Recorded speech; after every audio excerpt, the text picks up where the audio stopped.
Nako, kayo talaga. Kapag may dalawa kayong kaibigan na hindi nagkakaunawaan, gagatungan mo pa ba? Palagay ko. Yan. Yan ang problema sa'yo, Sen Aimee. Pag, Ay, Senator Amy, ah, ito, si-share ko lang sa iyo, no? oh, Mahal na mahal ka ng kapatid mo, na kaya bumalik ka na doon sa slate ng administration. Hmm?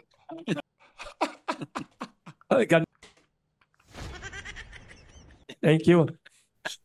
Eh, ba, hindi naman siya Thank you. nagmamahal. We have Naku po, ano sabi ni Senator Aimee? Ano sabi ni Senator Aimee? Okay. Ngayon alam na ho natin kung bakit nag-independent itong si Aimee Marcos.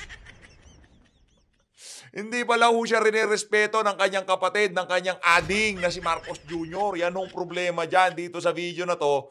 Papanuurin ho natin, papakinggan ho natin ang mga sagot nitong si Senator Aimee Marcos sa mga tanong ng media sa kanya. Alam nyo mga kababayan, simple lang naman to, Senator Aimee. No? Pwede mo naman kasing itulak na nung medyo nakikita mo ng melamat na ang unity, pwede ka nang gumitna eh.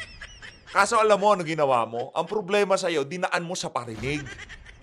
Pero kung hindi ka nagparinig, Senator Aimee Marcos, malamang sa malamang, napag-ayos mo yung itong si VP Sara at itong si Marcos Jr. at naitsipwera mo yung mga epal sa paligid ng iyong kapatid. Tayo naniniwala ho tayo, itong si Marcos Jr., uto-uto lang ho talaga. Uto-utong medyo bastos. No, 'di ba? Ganun ho yung mama na yun. Naniniwala ho siya sa asawa niya na wala namang binigay na mandato sa kanya ang sambayan ng Pilipino. Pero bago ang lahat ng 'yan, ihimayin ho natin ang mga sagot nitong si Senator Aimee Marcos sa mga tanong ng media sa kanya kaugnay sa bangayan nitong si Vice President Sara Duterte at ang kanyang kapatid na bangag. Kung bago lang ako kayo sa PH Update, isang like at isang subscribe. Masaya na ho tayo dyan. At sa mga gusto sumali sa ating community, yung join button ho nasa baba. Ayun na nga mga kababayan, bago ho natin umpisahan ang ating talakayan, gusto ko ho munang pasalamatan yung mga nagpakulay dyan sa comment section. Again, hindi ho to para ma-encourage yung mga kasama natin dito. Ito lang ho, pagpapasalamat ko lang ho dun sa mga nag-e-effort na makapagpakita ng suporta sa ating mga ginagawa dito sa PH Update. Shoutout ho dito kay Susan Artelan, maraming salamat to. Mega love shoutout. Palakpakan na natin itong si Ma'am Susan. Mag-ingat po kayo kung nasaan dako man ho kayo ng daigdig naroon ngayong mga panahon na to. Shoutout din ho dito kay My Life HKPH. Mabuhay ka kapatid. Maraming salamat sa pagsuporta sa PH Update. Mega love shoutout. At shoutout din ho dito kay itong si Ma'am Senaida White. Paglatag pa lang ho ng ating video, mabilis pa ho sa alas 4, na ho kagad. Maraming salamat, Ma'am Zenaida White. Maraming hong salamat. Mabuhay ho kayo. Ingat ho kayo dyan sa New Zealand. Palakpakan ho natin. Mega love shoutout dito kay Ma'am Zenaida White. Mega love shoutout din ho dito kay Toto Duterte Balahaw TV. Maraming salamat to. Duterte lang sa kalam. Salamat PH for PH. Maraming salamat to. Mabuhay ho kayo. At shoutout ho dito kay wala ng asim. Isama na yang itapon sa West Philippine Sea. Thanks. Etong si shoutout ho dito kay Q-Shop Repair. Maraming salamat to. Mag-ingat ho kayo kung nasaan ako man ho kayo ng daigdig naroon. Mega love shoutout.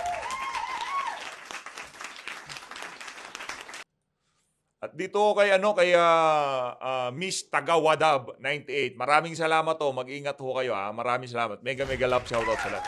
Ayun na nga mga kababayan, maraming salamat to sa mga nagsusuper things yan sa comment section. No? Napakalaking bagay ho yan para mas mapaganda pa ho natin yung ating mga reaction video dito sa PH Update. Dito sa bahagi ng video natin na to, sagutin ho natin mag-react ho tayo dito sa mga punto de vista netong si Senator Aimee Marcos. Kaugnay nga ho dyan sa tumitinding mga yan, netong si Vice President Sara Duterte at itong si Marcos Jr. Kung ikaw inampatan mo ang problema nila na yan, hindi tayo umabot dito sa punto na to. Kung alam mo na palang snake pit yang na yan, yang Malacanang, dapat pinasok mo yung kapatid mo doon. No, kinausap mo yung bayaw mo.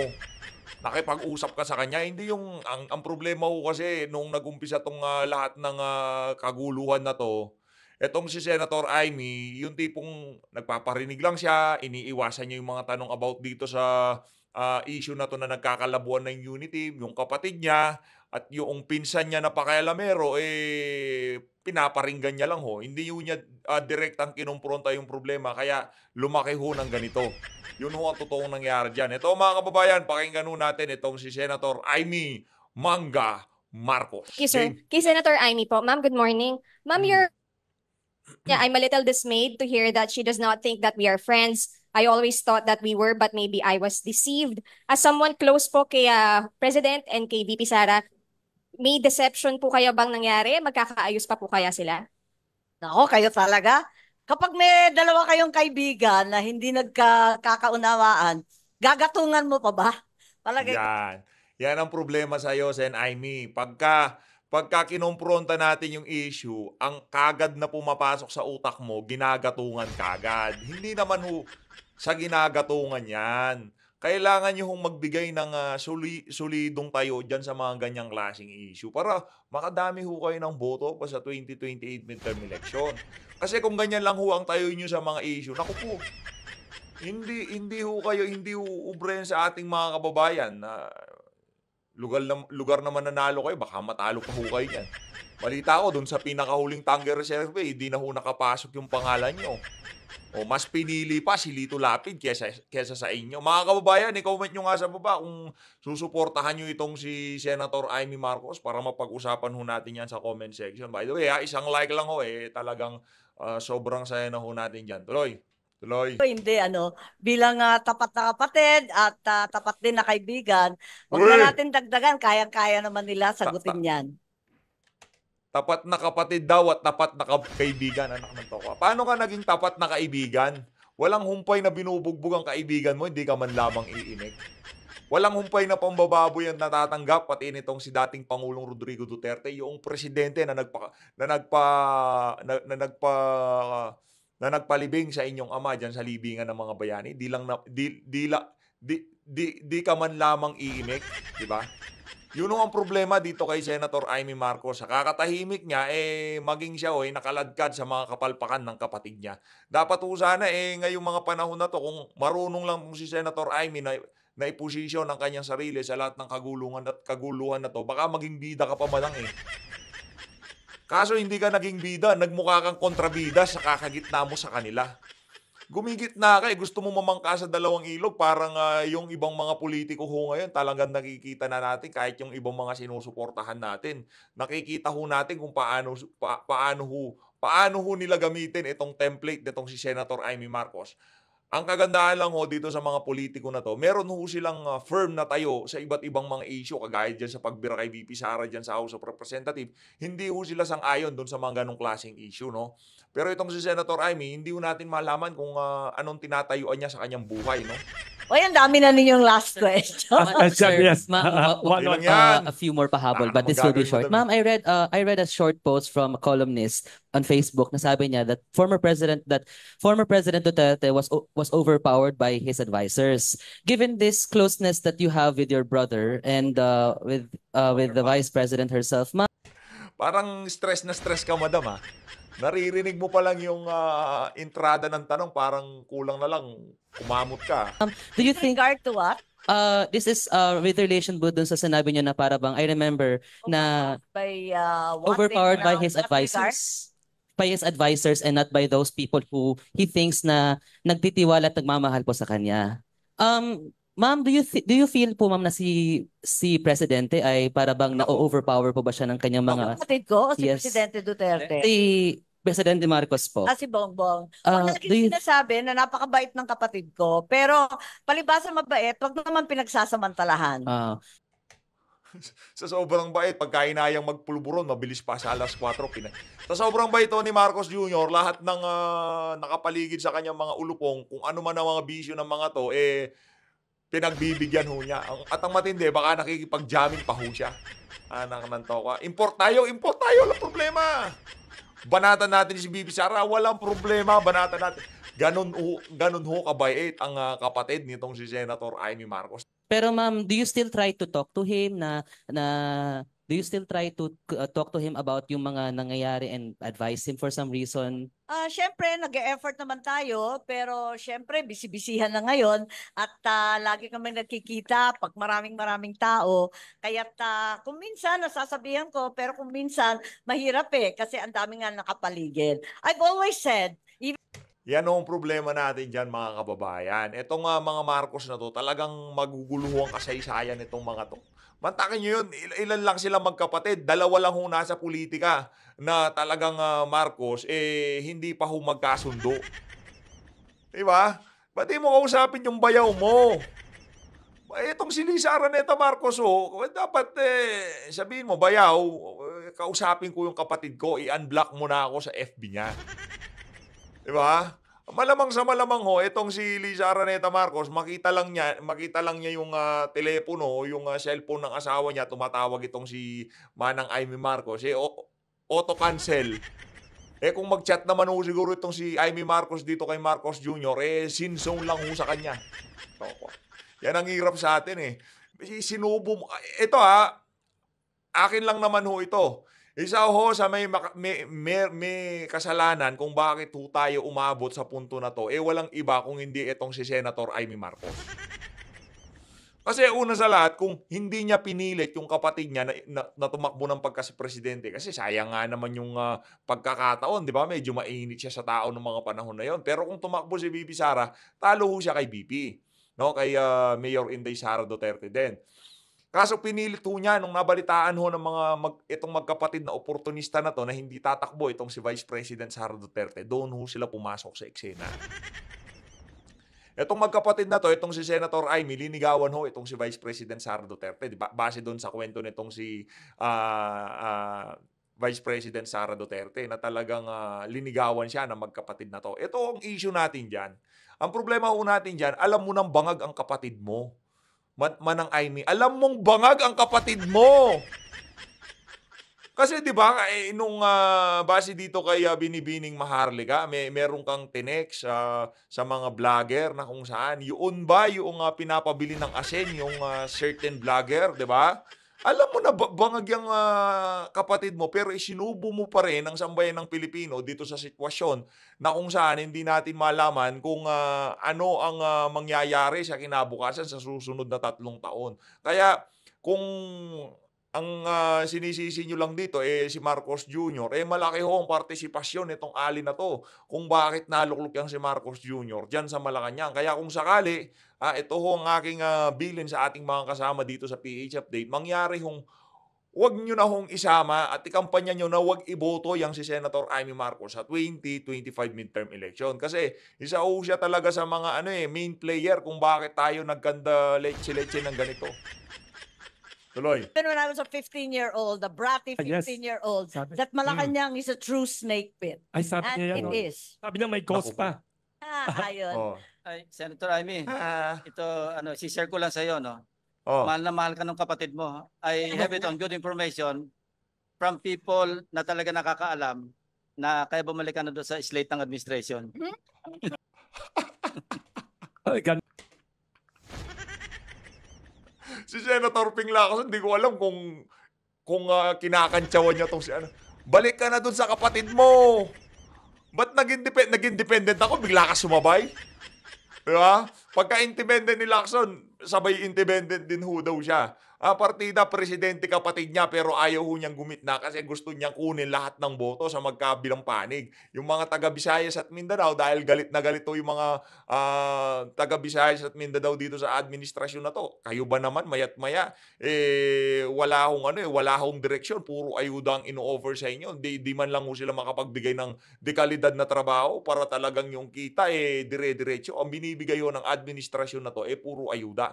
Kaya di katakataka yung mga kababayan nating yung mga nasa laylayan, ika nga, kumbaga umay na rin sila sa ayuda. Kayo ba naman, walang dignidad yung pagkakaroon nyo ng pera. Pipila kayo ng napakahaba, pipil up kayo ng napakaraming form, tapos pipicturean kayo na hawak-hawak yung mga ayuda. Karamihan sa mga sa mga ano ngayon, sa mga benepisyaryo, sa tingin natin napapagod na rin ho. Kumbaga yung tipong ano ba naman 'to, pila ng pila, yung tipong sa bagay ano ba ho bang magagawa natin? Wala ho talagang choice yung ating mga kababayan. Kung hindi pumila doon, wala namang mabigay na trabaho ang ating pamahalaan. Kaya para dito kay Senator Amy Marcos, automatic ho, X na ho yan sa 2025 midterm election. Lang inside story na first time ko narinig. Totoo yan. Thank you. May hindi naman siya Thank you. nagmamahal. We have Naku po, ano sabi ni Senator Amy? Ano sabi ni Senator Amy? Ang problema, hindi naman siya nagmamano. Masama pala ang loob nitong si Senator Amy dito sa kanyang kapatid. Hindi daw nagmamano itong si Marcos Jr. dito kay Senator Amy Marcos. Next time, ang problema bangag yung kapatid mo eh. Ano nga asahan mo sa isang bangag? Pagka yan bangag na, wala nang kakilala yan. Ang alam niya na lang, pagka bumaba, kailangan niyang magpulburon ulit. Oh. Kayo, ano yan pamilya niyo yan mapamilya niyo yan, mag-usap-usap kayo, kausapin mo Sa tingin ko naman kung titigil tong mga to, etong mga Duterte na to, titigil yan. Itong si VP Sara, itong si Tatay Digong. Pero ibang usapan pagka yung kinakalkal na nila, yung saligang batas, ibang usapan ho yun. No? Talagang magsasalita yung mga personalidad na yan pagka yan ang binutingting na itong pamilya na to. Pero yung personalan sa social media, yung patutsadahan, sa tingin ko, itong si Senator Amy, kung ayaw niyang lumala pa ito, kasi base doon sa ating nakikita, hindi hihinto itong si VP Sara anumang oras mula ngayon. Kaya kung ako dito kay Amy Marcos, ayusin niyo yung mga desisyon niyo sa buhay. mag-photo op tayo. Pero before that, thank you. On a lighter, Madadagdag ko na lamang, lumalala ang sitwasyon. Yung yes. sinasabi natin na overpriced or else illegally appropriated or misappropriated, ang masamang balita kay Senator Ping, lumalala po yung sitwasyon. Unang-una, garapalang nagbebenta ng kontrata ang mga politiko. At yung sinasabi na 20% ni Mayor Benji, umaakyat na sa 30-40%. Ano pang matitira sa project? Yun ang malala. Ikalawa, lumalala na rin ang sitwasyon sa BICAM. Ako, ang may hawak sana ng COMELEC at ng DSWD. Laking gulat ko, wala namang hiningi yung DSWD o yung COMELEC na 12 billion para sa PI. Biglang nagkaroon ng People's Initiative at may pondo pang pagkalaki-laki. Samantalang yung mga opisina na dinadaing ng mga COMELEC, wala pa. Hindi ho ba kayo pwedeng magsagawa ng hearing in aid of legislation dyan sa mga insertion na yan? Kagaya na lamang ko sa Office of the Vice President, mantakin nyo yun, wala namang hinihinging ganun halaga ang OVP. Nagsingit ho itong mga aso ni Tambaluslos dyan sa budget ng OVP para sa mga ipinapatay yung silid-aralan. Kaso ang problema ho, hindi naman ho magalaw ng ahensya na kung saan ilinagak ang pondo. Ang makakagalaw ho yung mga aso ni Tambaluslos lamang. Kagaya rin ho nangyari dyan sa COMELEC, diba? Nagsingit din ho sila, yung tipong nagkakagulatan sa DSWD, AKAP. Ito pang si hindi nga madepensahan niya nitong si Erwin Tulfo bakit biglang nagkaroon ng ganyan na programa? Wala namang ganyan doon sa proposed budget. Bigla hong nagkaroon ng ganyang klaseng na item, wala naman. Na pondo na ilalaan ho pala sa AKAP para sa 2025 midterm election makaalagwa ng konti itong mga congressman at mga kaalyado nitong si Marcos Jr. Kaya napakarami ho talagang issue, napakaraming butas ng administrasyon na to na hindi na pag-uusapan ng mainstream media. Ngayon, yung mga vlogger na talagang hinihimay itong mga issue na to, sa mga vlogger nyo lang ho na to, maririnig kung ano ba talaga yung totoong nangyayari, yung talagang inaanalisa, yung kaganapan sa ating bansa. No? Yung mainstream media, wala na ho tayong aasahan. Pati yung sahod, lahat yan, na talagang kinakailangan nila, napunta pala sa PI. Ganon din yung AKAP. Na nagulat naman ako, biglang may 26 billion para sa programa na never heard. Walang may alam at higit sa lahat, ang DSWD hindi alam kung anong isusulat doon, walang guidelines, walang formularyo, walang miski ano. Kaya't lumalala yung sitwasyon. I'm Agatha Gregorio po from Billionaire News Channel. Talagang lalala ang sitwasyon ni Sen. Amy, ikaw, no? Hindi ka lang ho basta-basta kapatid. Isa ho kayo sa hawak niyo ho ang isa sa mga matataas na opisyal sa ating pamahalaan, pagiging senador. Hanggang kailan ho kayo magiging senador? March, June. Meron pa ho kayong halos kalahating taon para ayusin yung mga problema na yan, para makapagpakitang gila sa mga botante. Tama, mali? Kaso imbis na yun ho ang gawin nyo, ang ginagawa nyo ngayong mga panahon na to, ay nagpe-play safe kayo kung ano-anong mga issue ang tinatalakay nyo na kung saan hindi naman hong direktang natatamaan yung ating mga kababayan dyan sa mga tinatalakay nyo na yan. Bakit hindi nyo ho talakayin yung walang habas na pamimigay ng ayuda, yung lumulobong utang ng Pilipinas, yung pagwawalang hiya dito kay Vice President? Siyempre, importante si VP Sara. Hindi ka pa nga nagbigay ng matibay na tayo kung ano nga ba ang stand mo dyan sa pagbira ng administrasyon na yan kay Vice President Sara Duterte. Kailangan ho marinig yan ng ating mga kababayan. Hindi ho pwede yung puro na lang ho kayo magpaparinig sa social media. Yung tipong pagka nagsasalita kayo sa mga press con, akala mo talaga napaka-intelihente, napakaraming nalalaman. Alam na alam ang kanyang mga sinasabi. Senador ka, bakit di mo gawan ng paraan yan? Di ba?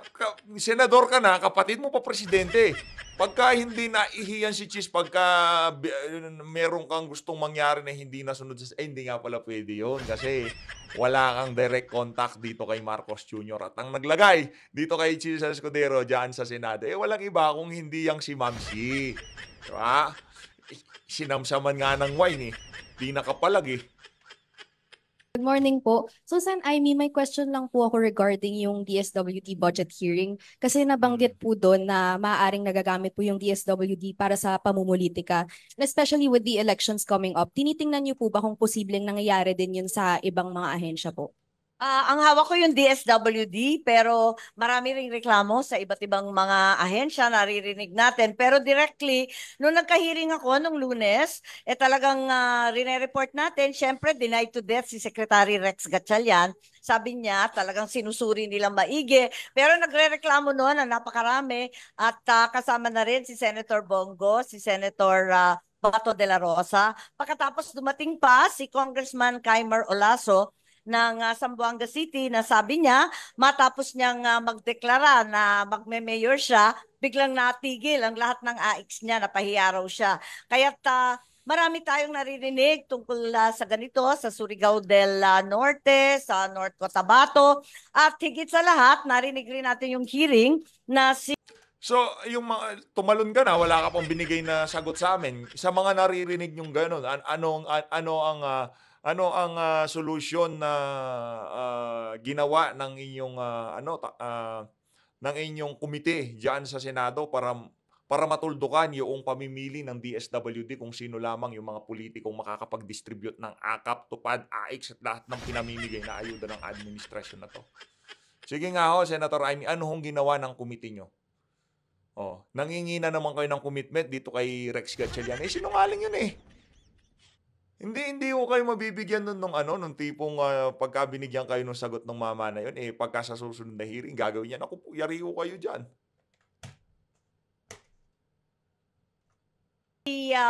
Vice President Sara dumadaing na lahat ng request ng OVP sa DSWD for financial assistance nare-reject. Kaya napipilitan siya na magbigay at tumulong sa mga lumalapit sa opisina niya. So ito lang ang atin na ang ayuda dapat ibigay sa mga nangangailangan, hindi sa mga politiko o kung sino man na nakaupo at may kapangyarihan. Then, Senator, may update po ba regarding that? Kasi nga sinabi nga po yung issue dun sa OVP. Did Secretary Gatchalian get back to you na about the Yes, I investigation? inquired exactly about the ongoing investigation. He promised to conduct within the department, and he shared some screenshots, an exchange of communication between the OVP as well as the DSWD. Matapos yun, sinabi niya nagka-award pa raw sila sa OVP bilang isang valued partner. But I requested that they put it all in writing so that we could get a proper report. In the meantime, this is ongoing at marami talagang reklamo, nagtataka, halimbawa yung mga taga Rizal, pati yung mga taga Pampanga at Bulacan na labis-labis na binaha bakit daw hindi sila nakatanggap ng kahit konting ayuda, puros food pack daw. Kailangan daw nila ibuo, ikumpuni yung mga bahay nila at hirap na hirap sila. Samantalang nababalitaan nila sa ibang lugar na kailanman hindi yan bumagyo, wala naman lindol, wala naman bulkan, bilyon-bilyon ang binabagsak at kina-carpet bomb daw ang kalaban. Thank you very much. We have time for 1 or 2 last questions kasi marami daw naghihintay ng tinapay na bibigyan nila. So we have 2 questions. Sige. Two questions lang po. Yes. JB Santiago po from IBC 13. For former Senator Ping po muna. As former PNP chief rin po, alam po natin ngayon na medyo minute yung issue regarding sa, ayun, pinaimbestigahan yung EJK killings ng Pakinggan natin Duterte si Ping dito. administration. Even ngayon, si Executive Secretary Lucas Bersamin stated his support na for PNP to investigate yung killings. Ano pong assessment nyo rito? And also regarding the, meron di manong reward system? I think yung PNP law should be revisited, ano? Palakasan natin yung Internal Affairs Service. Meron yan pero hindi yung nagpa-function properly. Ano rin parang under the control din ng Chief PNP. Dapat parang separate service siya na kung saan independent talaga para magsagawa sila ng mga inquiry or investigation against erring policemen. Sa United States, diba, pag narinig ng police, local man o national o state police, pag narinig nila yung internal affairs, medyo andap na sila, nanginginig na sila dahil alam nilang totohanan yung investigation. Yung Internal Affairs Service natin dito, Director General din yung kanyang yung kanyang ranggo, no. Pero yung mga tauhan niya nanggaling din sa PNP. Mas maganda siguro independent, separate na yung service, yung pinaka-branch niya na hindi na pwedeng bumalik sa PNP, hindi na pwedeng mag-reassign. Nasa ganun, talaga independent yung kanilang gagawing investigation. Pero anong opinion nyo po, Sen, dun sa may reward system nga raw po? Na Matagal lang namin nababalitaan yan nung panahon ni Pangulong Duterte. Dangan nga lang, wala naman nagka-come forward para aminin o kaya magsiwalat kung ano pa yung mga detalye tungkol sa reward system. Sa akin, kasi sa amin, natutunan namin sa PMA, yung punishment and rewards, part and parcel of leadership. Kailangan marunong kang mag-motivate by way of giving incentives or rewards. Marunong ka rin manakot para mapasunod, magdisiplina kung meron nakaambang punishment.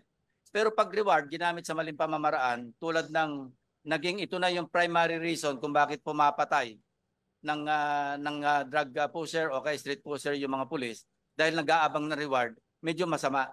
Mukhang kailangan baguhin yung sistema. Sa ngayon, wala naman talaga umiiral. Kundi, kung maganda accomplishment mo, i-promote ka. Pero wag na yung bibigyan ka ng pera, cash reward, pag may napatay ka. Kasi, anong nangyayari? Pero ang atin dito, Senator Ping Lacson, hindi ka namin iboboto.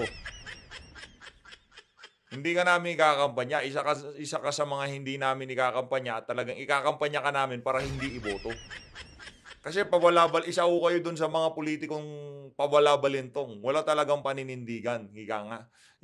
Mantakin nyo yun. Talagang noong nafe-feel mo na, nung una talagang sobrang excited ang madla nung nakita nila itong si Lacson. Nasa senatorial slate itong si Marcos Jr., di ba? Saya-saya ng mga taga-suporta nitong si Lacson. Nung biglang umatras, naramdaman na ho nila. Nabasa na rin itong si Lacson na ang trajectory ng administrasyon na to napakabilis ho, talagang downward spiral, ika nga, talagang wala, bumubulusok, ika nga, sa bumubulusok ko ang administrasyon itong si Marcos Jr. Kaya ang pinakamagandang gawin sa kanyang kandidatura ng pagkasenador sa 2025, umalis na lang sa administrasyon, mag-independent. Kaya nga kanina kinakantsawan niya itong si Senator Amy Marcos pinapabalik na niya doon sa senatorial slate ng kanyang kapatid. Ayun na nga mga kababayan, dito sa bahagi ng video natin na to, alawin natin kung ano ang take ng mainstream media doon sa mga binitawan ni Vice President Sara Duterte kahapon. Pakinggan natin to. Nagpa-press con si Vice President Sara Duterte at lantaran na niyang binakbakan si Pangulong Bongbong Marcos. Nagkaungkatan pa ng nakaraan kung paanong ginamit lang daw ng mga Marcos si VP Sara para matalo sa eleksyon si Leni Robredo. Nasa frontline ng balitang yan, Correct. si Marian Enriquez. sa tingin naman ho natin, hindi ho yan papasinungalingan itong si Senator Amy Marcos. Yung mga binitawan itong si VP Sara doon sa kanyang dyan sa press con niya na yan, hindi ho niya pwedeng pasinungalingan na walang nangyaring ganon. Yung mga pagtawag, linigawan tong si VP Sara. Sa bagay, inamin na rin naman itong si Sen Amy, yung ano na yon, yung pag-uusap nila na yon itong si Vice President Sara Duterte. Nung maging presidente, ang nakaupo. Derechahang binanatan kanina ni Vice President Sara Duterte Rekta na si eh, Pangulong rekta na yung Bongbong banat eh. Marcos. Tinawag pa ni Duterte na Mr. Deception ang Pangulo dahil sa sinabi nito noong nakaraang linggo na na-deceive o naloko siya sa inakalang pagkakaibigan nila ni VP Sara. Beltarian ng bise? Pero talagang may panahon ka mag-isip about deception ng isang babae dyan. Ang dami mong oras. Inungkat pa ni VP Sara kung paano siya Ito ang problema natin dito sa mga mainstream media na to. Mawalang galang dyan sa sa News 5 para maintindihan yung konteksto na sinasabi nitong si VP Sara. Wala namang pipigil sa yan. Kahit gawin yung 20 minutes yung video na yan, papanoorin niya ng taong bayan eh. Pero yung tipong kakasabi lang puputulin na kagad, hindi maintindihan ng mga manonood kung ano yung konteksto na sinasabi ni VP Sara na deception. Ang sinasabi niya doon, di ba, concern ka doon sa relasyon nyo nitong isang babae na to. Presidente ka na ng Pilipinas. Yung mga ganong klaseng pakiramdam, dapat napakarami mong trabaho, sir.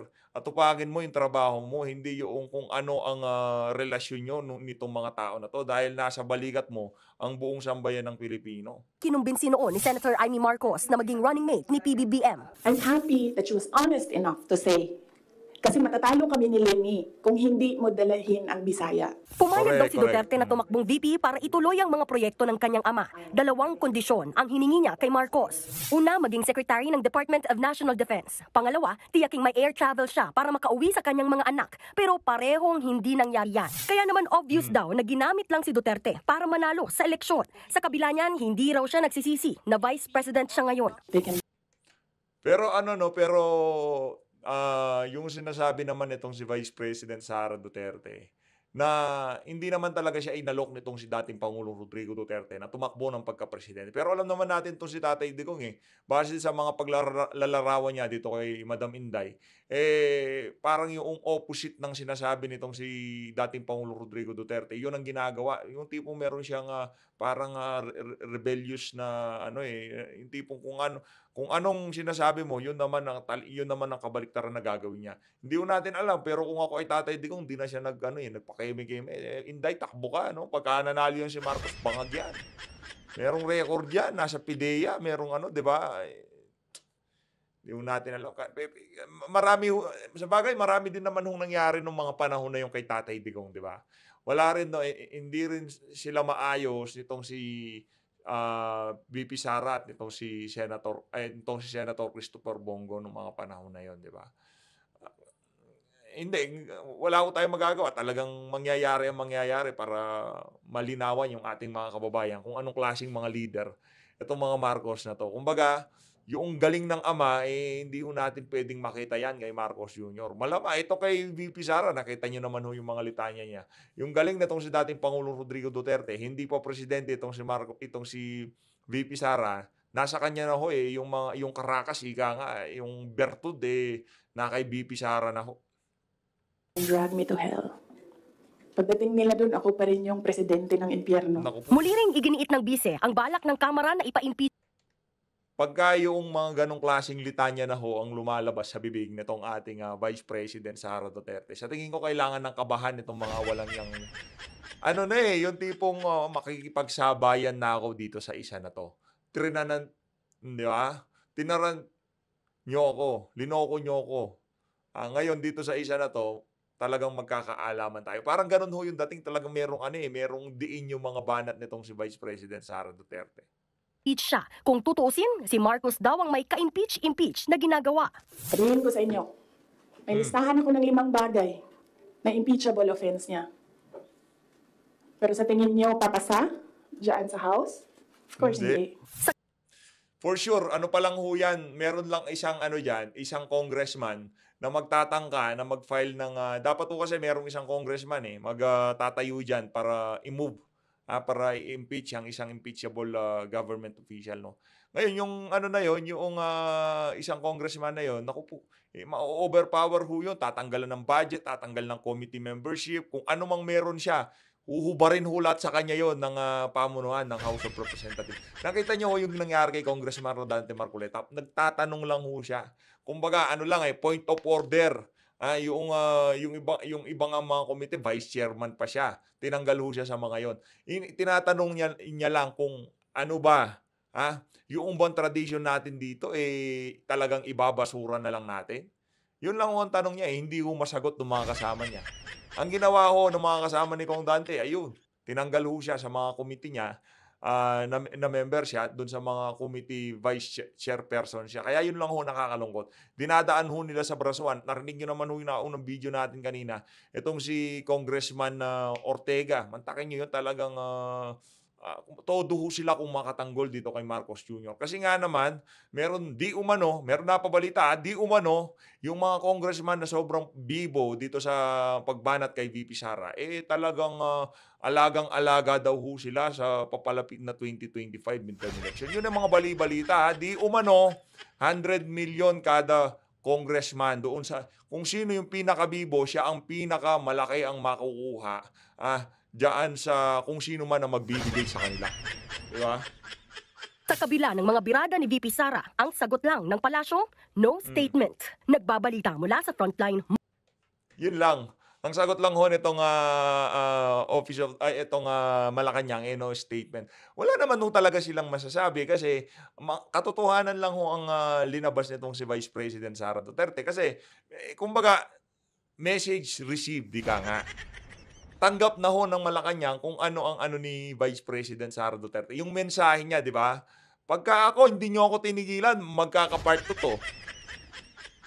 Yun ho nga, banat ni Bibi Sara, di ba? Pagka ako, hindi niyo ako tinigilan. Pagka hindi niyo tinigilan yung pangalan ko sa kakabanggit niyo, yari talaga kayo sa akin.